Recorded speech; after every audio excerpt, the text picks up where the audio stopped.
लोकतंत्र का महापर्व 2024 के चुनाव परिणाम की घोषणा हो चुकी है और आप सभी लोग को बेसब्री से इंतज़ार होगा कि इस चुनाव परिणाम के बाद किस पार्टी की सरकार बन रही है। आप लोगों ने इस चीज़ के लिए काफ़ी 2 महीने से काफ़ी वेट किया होगा। आपको बताते चलें कि 7 चरणों में चुनाव संपन्न कराया गया। सुबह से ही हर टीवी चैनल्स और गोदी मीडियाओं ने शुरू में बीजेपी को भर के रुझान दिया, 300 प्लस, 350 प्लस। लेकिन जैसे जैसे ईवीएम की पोटलियाँ खुलती गई, धीरे धीरे नतीजे साफ होते गए। तो क्या आप लोग जानना चाहेंगे इस बार किसकी सरकार बन रही है? और उसके बाद दूसरा सवाल, क्या इस बार जो है क्या सरकार बदल सकती है? तीसरा सवाल कि इस चुनाव में किस किस दिग्गज की हार हुई और किस किस दिग्गज की फिर से रिपीट तरीके से जीते। और चौथा सवाल कि क्या अब भी संविधान खतरे में है? इन सारी बातों पे आप विशेष रूप से चर्चा करेंगे और वीडियो में बने रहिएगा। आप लोग को पता ही होगा, मैं आपका प्यारा दोस्त भारती आप सभी को HMT न्यूज़ ऑफिशियल पर दिल से स्वागत करता हूँ।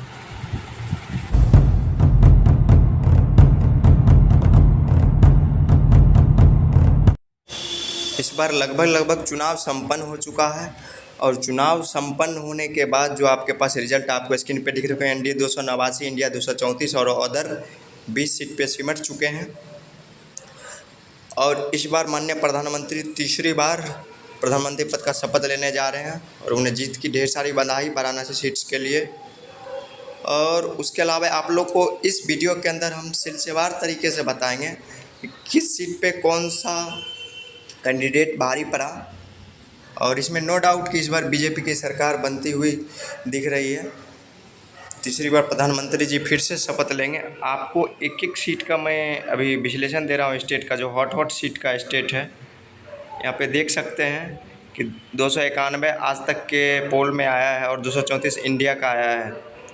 और उसके बाद सबसे बड़ा बात है कि इस चुनाव में बिहार में जो है सबसे बड़ी सिंगल लार्जेस्ट पार्टी के रूप में JDU उभरी है और जो टोटल 12 सीट जीती है। और नीतीश कुमार को जितने कम तरीके से लोग आंक रहे थे उतने कम तरीके से उन्होंने अति पिछड़ा वोट बैंक को अपने कब्जे में किया।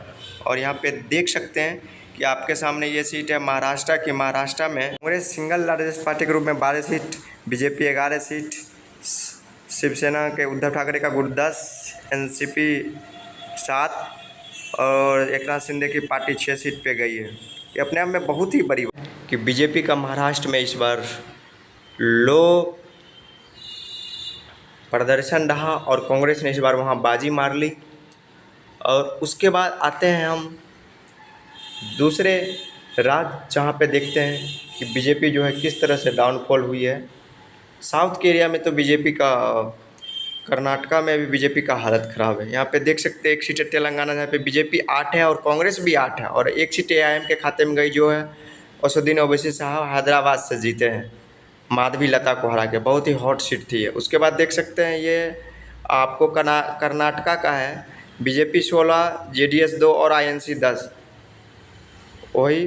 और उसके बाद ये सीट बिहार का जिसमें JDU 14, बीजेपी 12, LJP 5 और RJD 4, INC 2 और CPIML 2 सीट जीते हैं, जो एक राजा राम सिंह काराकाट और दूसरा सीट जो है हॉट केंद्रीय मंत्री RK सिंह को आरा से हरा के सुदामा प्रसाद जी ने CPIML का नाम रोशन किया है। आंध्र प्रदेश से देख सकते हैं TDP चंद्रबाबू नायडू की पार्टी 16 सीट और बीजेपी 3 सीट, अदर 2 सीट और 4 सीट वहाँ की लोकल पार्टी ने बनाया है।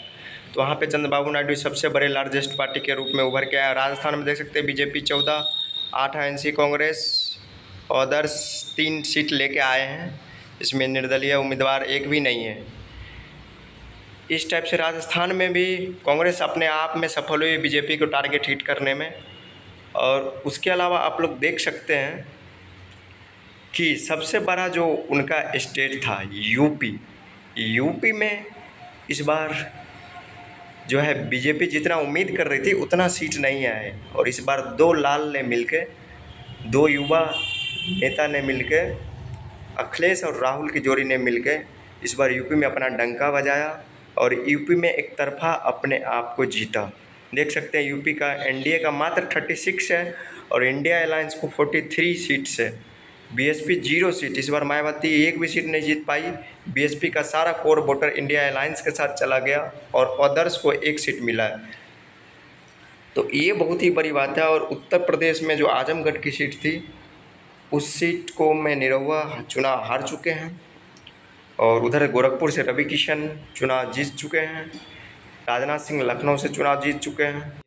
और इस बार यूपी की हॉट सीट में रायबरेली की जो सीट थी, उस सीट को भी राहुल गांधी ने 3 लाख के मार्जिन से जीता है।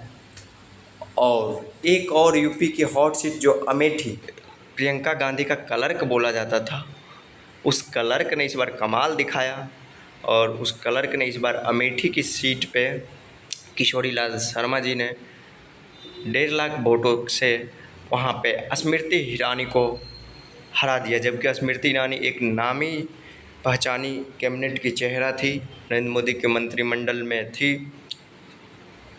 और उसके अलावा कन्नौज सीट से खुद जो है अखिलेश यादव, सपा सुप्रीमो अखिलेश यादव चुनाव जीते हैं। और उसके अलावा गाजीपुर जो सीट है वो भी बहुत ही हॉट सीट है। उस सीट से मुख्तार अंसारी के भाई इस बार चुनाव जीत चुके हैं। यही मुख्तार अंसारी है जिन्हें जेल में मारा गया था। इस टाइप से यूपी में बहुत बड़ा खेला हो गया। यूपी में बीजेपी को इतने काम डाउन की उम्मीद नहीं थी, फिर भी यूपी ने इस बार बीजेपी को बहुत ही कम सीट दिया। और इंडिया अलायंस को भी उम्मीद नहीं था कि मुझे 40+ सीट आ जाएगा, 50% से भी हम ऊपर खेल जाएंगे। तो इस वजह से इस बार जो है इंडिया अलायंस को बहुत ही फ़ायदा हुआ है और इंडिया अलायंस इस चुनाव में 232-33 सीट के पास यूपी के वजह से पहुंच सकी। और आपको एक वीडियो दिखाऊंगा जिसमें खुद क्या बोले हैं राहुल गांधी ने यूपी की जनता के बारे में, स्पेशल फॉर यूपी के लोगों के बारे में कि थैंक यू, आप लोगों ने संविधान को समझा और संविधान को बचाने के लिए लड़ाई लड़ी। तो थैंक्स फॉर यूपी की ऑल जनता। उस वीडियो क्लिप को आप लोग देख सकते हैं। कमाल करके दिखा दिया यूपी के जनता ने।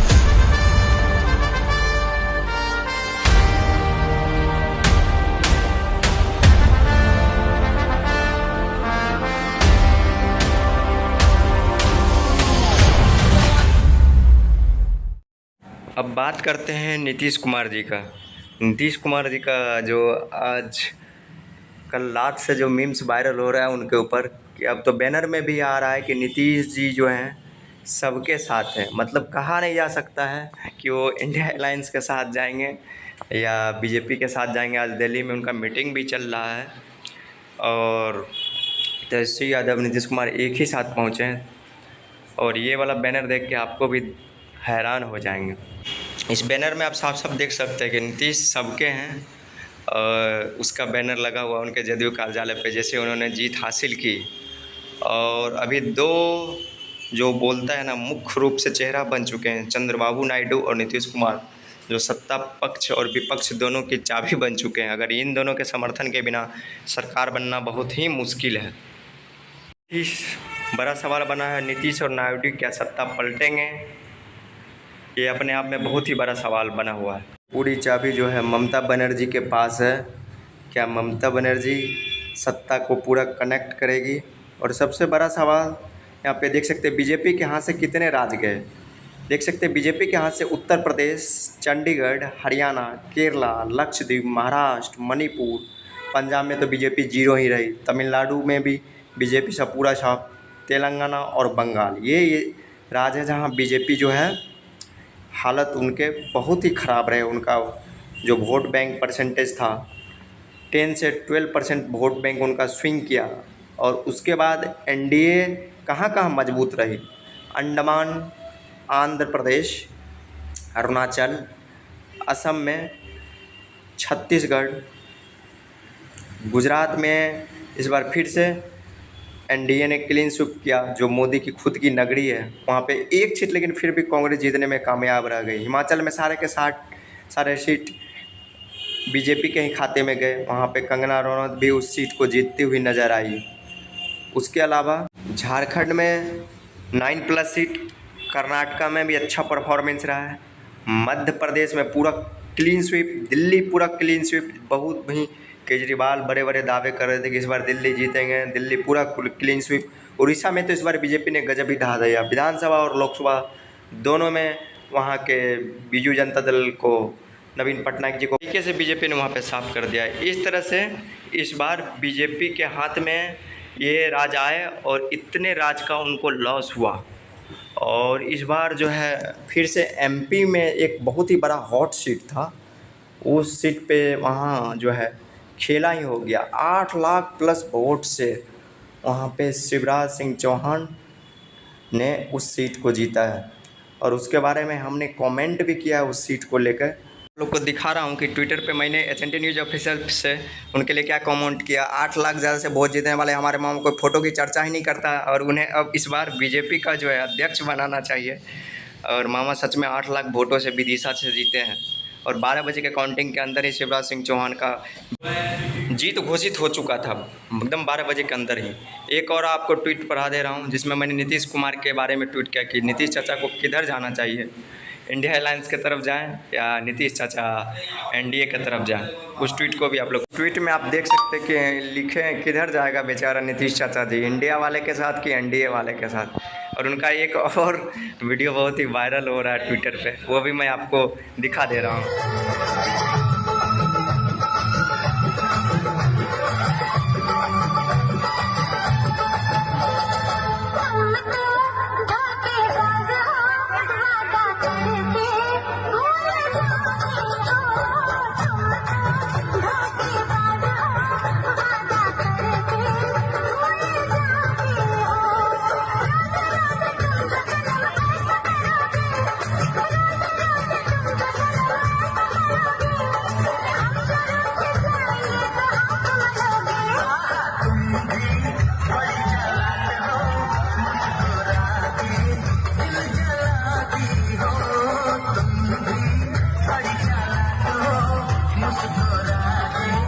बताना चाहूँ, क्या इतने होने के बावजूद भी क्या एनडीए सत्ता में आएगी कि नहीं? हाँ, 100% एनडीए सत्ता में आ रही है और नरेंद्र मोदी तीसरी बार मुख्यमंत्री बन रहे हैं। और आपका जो सबसे लास्ट सवाल था, क्या अब भी संविधान खतरे में है? तो नहीं, अब संविधान खतरे में नहीं है, क्योंकि संविधान को चेंज करने के लिए 400 का पार होता तभी जाके संविधान चेंज कर सकते थे, लेकिन इस बार ऐसा कुछ नहीं है, खतरे में नहीं है। और अब से कुछ देर के बाद नीतीश और तेजस्वी एक ही फ्लाइट से दिल्ली गए हुए हैं, और वहाँ पे आज केंद्रीय मंत्रिमंडल की सभी लोग की बैठक बीजेपी कार्यालय में होगी। और उसके अलावा इधर इंडिया अलायंस की भी बैठक होने जा रही है। और शरद पवार जी जो है एक दूसरे को रिझाने का बार बार प्रयास भी कर रहे हैं। शरद पवार जी का ये प्रयास कितना कारगर साबित होता है देश की जनता के लिए, और दोनों एकता पक्ष और विपक्षी गठबंधन दोनों के लिए। और आशा करता हूं कि आपको ये वीडियो बहुत ही अच्छा लगा, और आपको अगर ये वीडियो अच्छा लगा हो और चुनाव के पूरे विश्लेषण का ये वीडियो अच्छा लगा हो, और संविधान बचाने की जो बार बार बात उठती थी, उन सारे टॉपिक का ये वीडियो अगर आपको अच्छा लगा हो तो एच&टी न्यूज़ ऑफिशियल चैनल को लाइक, शेयर एंड सब्सक्राइब करें, और अपने दोस्तों के बीच भी ज़्यादा से ज़्यादा शेयर करें, ताकि आने वाले हर वीडियो का नोटिफिकेशन आप तक मिल सके। जय हिंद, जय भारत।